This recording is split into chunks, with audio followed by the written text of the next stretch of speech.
Hi guys, and welcome to our fifth Wilson's interactive ingredient box.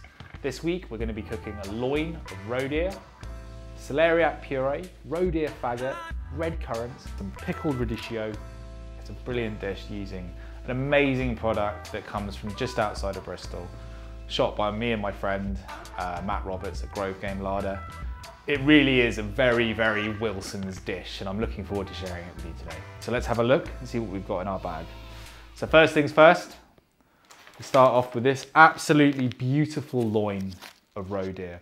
It's been aged not very long, it's not a very strong taste, really sweet, almost like lamb. Then we've got a celeriac puree, which we're just going to heat up. Some lovely local red currants. Some red Russian kale from our farm. Big old venison faggot made with the pluck of the animal and bound in some cool fat, cooked and then chilled down with some of its own sauce. Bit of venison sauce made with the bones of the deer and red wine. Bit of rosemary, which will come in useful later on. Some pickled radicchio just to finish off the venison. Okay, so we got our lovely loin of roe deer and other friends to go along. Let's head over to the kitchen and just pop it all together. So guys, roe deer. I've been cooking roe deer at Wilson's and other restaurants for an awfully long time. It's a really, really, really amazing, unique product. In this country, we've got 7 different kinds of deer. It's not fair to call it venison because they're all completely unique. Different diets, different habitats, and different behaviors. Roe deer is a lot sweeter and lighter than most other deer, like sika or fallow or red deer. So we want to treat it in that way. The first thing we're going to do is start heating up our faggots.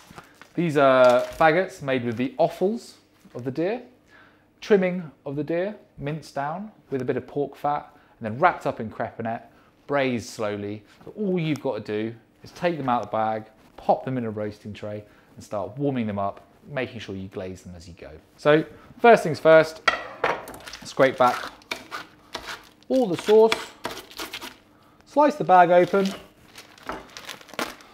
and straight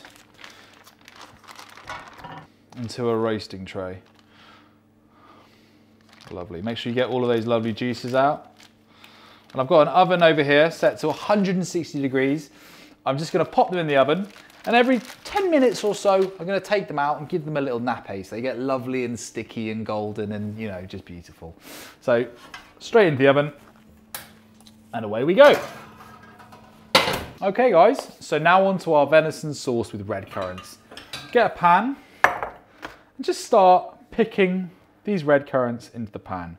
We're going to reduce the sauce just a little bit with the red currants, so all of that beautiful freshness and fruitiness goes into the sauce. It's going to cut through the venison, which isn't as rich as other deer, but it is still, you know, it still needs something to just nip through that lovely meaty taste. So get your red currants all picked in. If you've got any spare, great. Have them with your granola in the morning. What we're going to do now, we're just going to add this bag of venison sauce to the pan with red currants. Start letting it gently tick over and reduce a little bit so it gets, you know, beautifully sharp and sweet, and just what we need to cut through that venison.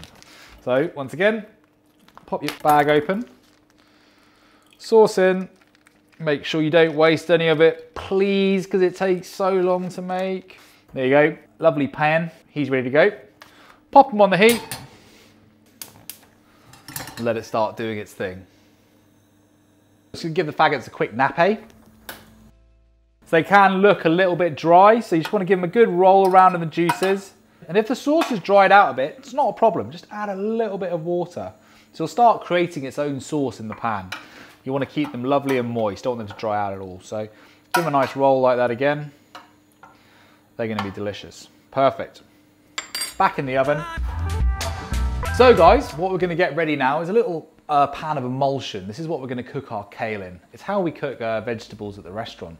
So about half butter and half water brought up to the boil will emulsify. And by cooking your vegetables in that, you season them, you butter them, and you also help the vegetable maintain all of its juices inside. So it's a great little trick that I use in the restaurant. So just add a bit of water, don't have to be too precise, about that much. So now we're just going to add a good chunk of butter. So you're left with that, and pop it on a gentle heat. So as the water boils, it will emulsify with the butter, and you'll get a completely, like a butter sauce, like a beurre blanc or something. And that's it's a brilliant way of cooking vegetables. If you want to season it with lemon juice or salt, you can. So next, we're just gonna heat up our celeriac puree. As ever, we've got a pan of hot water on the stove, just ticking over. All we're gonna do is drop our puree into it in a sealed bag and let it come up to temperature. So our sauce is doing wonderful things over here. It's reduced down and all of those red currants are puffing up beautifully. We're just gonna take it a little bit further. And in the meantime, I just want you to get the pickled radicchio out of its bag. We've just opened our leaves of radicchio out, and we're going to just get these ready, start bringing them up to room temperature, because they're going to just dress the venison beautifully. Now radicchio is wonderfully bitter, but by pickling it with raspberry vinegar and sugar, we've offset that a little bit, so it's bang on, right? So not forgetting our faggots, continually looking after them, making sure they're getting lovely and sticky. So we've got our sauce ready, our emulsion, our hot celeriac puree. Now onto the roe deer. Well, you take this rosemary and put it in your roasting tray. It's really, really important that when we're roasting our deer, it's not in direct contact with the metal. It protects it and helps it finish off nicely. So onto the deer. Got a raging hot pan over here and a good amount of salt over the top. Flick it back over. Same again. And if you so wish, nice bit of pepper. Okay, oil in the pan, doesn't matter which oil it is, I've used just a little bit of veg oil, and then just get a bit of butter ready, because you're going to need to finish the pan off with some butter once we've got the colour on there, okay? So the pan is absolutely smoking, which is where you want it to be, okay? Now take the venison, nice and quickly, drop him in the pan, and with your spoon, keep him moving, right? You want to continually rub the venison against the bottom of the pan, and you can see it's shrinking up straight away. That's because venison is so lean. Now, probably about now, I'm going to flip him over, add my butter, and keep on going. Keep him moving, and we're going to just get it to the point, and we're going to start nappaing it now, right? So over the top. This whole process is taking under a minute. As long as everything's hot and ready to go, it's just what you want. Oh, that's so good. That is so good. That is so good.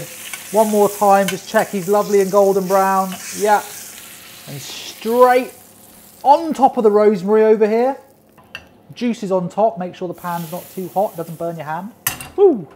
Then into an oven at 160 degrees for about 7 minutes.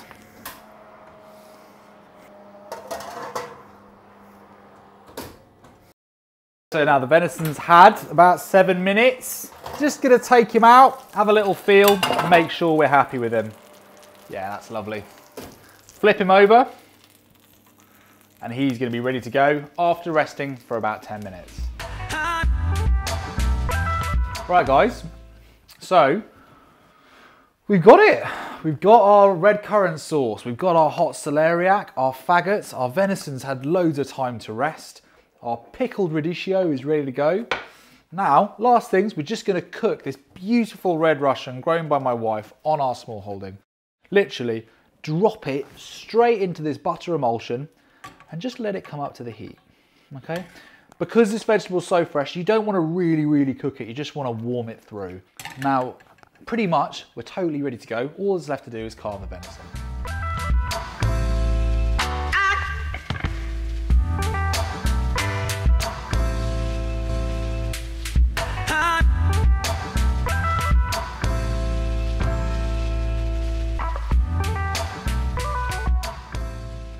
Okay guys, so we've got everything ready to go. Pickled radicchio. You've got your red Russian kale sauce with red currants, venison faggots, celeriac puree and the roasted venison. The last thing I want to do is not to waste any of it, just tip these beautiful juices here back into that sauce. Now, I think we're ready to go and plate up.